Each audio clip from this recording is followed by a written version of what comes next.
ассалому алайкум дӯстон, хуш омадем ба шабакаи мо. Дар навори имрӯза оиди тозатарин ва муҳимтарин хабарҳо аз ҷаҳони ММА гап мезанем. Моро бо лайк ва комментариҳои худ дастгирӣ кунед. Мо бошад наворро оғоз мекунем. доруҳое ки айни замон шумо дида истодаин доруҳои гиёҳии босифат аз ширкати шифофармо мебошад, ки шумо имконият доред ки ҳамаи ин доруҳоро бо нархи арзон дастрас кунед.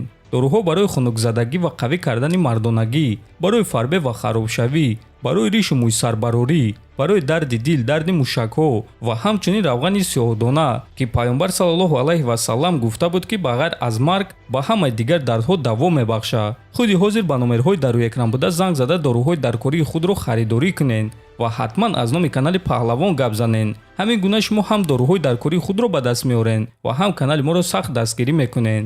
шаби гузашта Ислам Махачев соҳиби ҷоизаи ҷангвари сол шуд. ин ҷоизаро ба ӯ сомонаи калони варзишии ESPN дод. ҳамчунин якум муҳорибаи ӯ зидди Александр Волконовский муҳорибаи сол гардид. дар натиҷа Ислам Махачев соҳиби ду ҷоиза гардид: ҷангвари сол ва яке аз иштирокчиёни муҳорибаи сол. ва боз фаромӯш намекунем ки айни замон Ислам Махачев беҳтарин ҷангвари панд аст, яъне беҳтарин ҷангвар новобаста аз вазн. ин дастоварди Ислам Махачев ба тобави ҷангвари вазни ӯ Ҷастин Геҷи писанд наомад ва Геҷи дар саҳифаи твиттери худ ба Дана Вайт ва Ислам Махачев муроҷиат карда чунин суханҳо навишт: интизори занги телефониюм. Дана Вайт, UFC, ман тайёрум. биёед мебинем ки зарбаи ба сари рақибзадаи ки зуртар аст. Ислам, Чарлз Оливера имконияти бо ту ҷангиданро дошт, аммо ӯ ба реванш набаромад. ҳамаи кор ана ҳамин гуна аст, навиштааст Геҷи.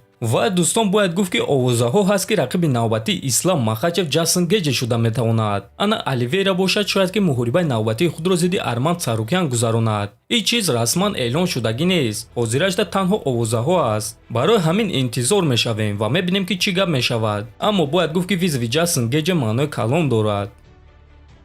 чанд соат пеш варзигари машҳури тоҷик Фаридун Одилов ба ҳамаи мухлисони худ муроҷиат карда дар инстаграми худ чунин суханҳо навишт: суханҳои миннатдорӣ барои ҳамаи шерои нар.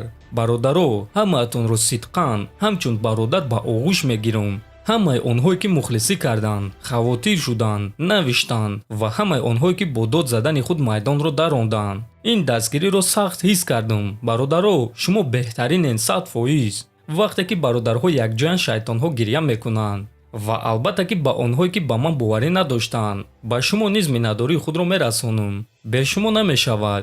некукор бошед, бадбинӣ накунед ва қалби худро каме пок кунед. ғалаба ва мағлубият танҳо аз ҷониби худованд аст. тоҷикон ҳамавақт сарҷаму якҷо бошен. иншааллоҳ баъд ҳамеша тоҷикистон ба пеш мешавад, навиштааст Одилов. беҳтарин суханҳо дӯстон, ва мо низ ба Фаридун ва дигар ҷангварони тоҷик миннатдории худро мерасонем, ки онҳо бо баромадҳои худ мо шуморо шод мекунанд. варзигари тоҷик ҷангвари вазни нимсабуки UFC Муҳаммад Наимов шаби гузашта навореро бо ҳамроҳии мухлисони тоҷики худ гузошта ба роҳбарони UFC муроҷиат карда чунин суханҳо навишт: Дана Вайт, Шон Шелби, UFC, 2 март ё ин ки 9 март ман барои ҳама рақиб тайёрам. рафтем. ҳамчунин ман мухлисони зиёди тоҷикро ба Арабистони Саудӣ меорам, навиштааст Наимов. ва дӯстон, бояд қайд кард ки UFC нақша доранд ки аввалҳои соли оянда дар Арабистони Саудӣ аввалин турнири худро гузаронанд ва ин турнир бояд ки турнири калон ва беҳтарин шавад. барои ҳамин мо дар ин турнир албатта ки варзигарони тоҷикро дидан мехоҳем: Муҳаммад Наимов, Лоиқ Раҷабов ва Муин Ғафуровро, ва умедвор мешавем ки ба онҳо дар ин турнир муҳориба медиҳанд. дӯстон, шумо баромади ин варзигарони тоҷикро интизор ҳастед? метавонем фикроятонро дар комментария нависен. ҳатман дар канали мо обуна шавен. то боздид, хонободу сарбаланд бошен.